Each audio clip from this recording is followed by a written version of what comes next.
Mutton biryani ఎట్లా చేయాలో మీకు చూపిస్తా. ఫస్ట్ కొంచెం స్పైసీగానే వేస్తున్నా, కారం, తర్వాత ఉప్పు, అల్లం పేస్ట్,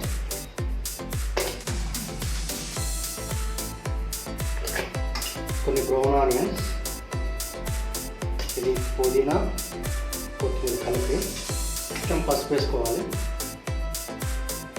బాగా కలిపి హాఫ్ అన్ అవర్ పక్కన పెట్టేసేయాలి.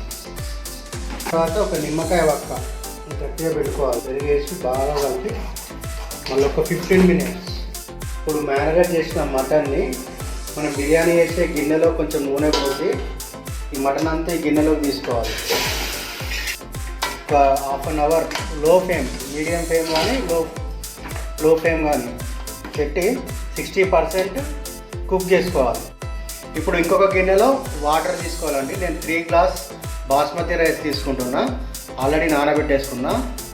ఈ గిన్నెలో ఫస్ట్ పచ్చిమిరపకాయలు, మసాలా,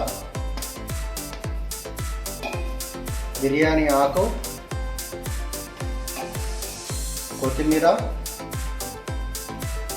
కొంచెం పుదీనా, ఉప్పు కొద్దిగా ఎక్కువ వేసుకోవాలి, బిర్యానీ మసాలా, కొద్దిగా గరం మసాలా వేసి బాగా మరగనివ్వాలి. మరిగిన తర్వాత ఇట్లా మసాలాలన్నీ బయటకు వస్తాయి, వాటిని తీసేసేయాలి. ఇవి 3 గ్లాస్ బాస్మతి రైస్ అండి, 1 అవర్ నానబెట్టినాము. ఈ రైస్ ఇప్పుడు ఇందులో వేయాలి. ఈ రైస్ని 70% కుక్ చేసుకోవాలి. ఇది 60 to 70% ఉడికిన మటను. దీన్ని ఒక హాఫ్ వేరే గిన్నెలో తీసుకుంటా. 70% ఉడికిన బిర్యానీ రైస్ ఇప్పుడు మటన్లో వేసుకోవాలి. ఇంకో లేయర్లో ముందుగా మటన్ పక్కన తీసుకున్నాం కదా హాఫ్, అది వేయాలి. ఈ లేయర్ పైన కూడా మళ్ళీ బిర్యానీ రైస్ వేసుకోవాలి.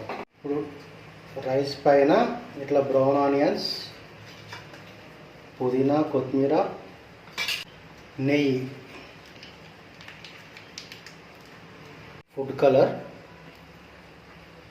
ఇట్లా ఆవిరిపోకుండా పైన ఒక గిన్నె పెట్టుకొని 15 to 20 మినిట్స్ లో ఫ్లేమ్లో దమ్ చేసుకుంటే వేడి వేడి మటన్ దమ్కా బిర్యానీ రెడీ. వేడి వేడి దమ్కా బిర్యానీ రెడీ. ఇది మీకోసం. Thank you.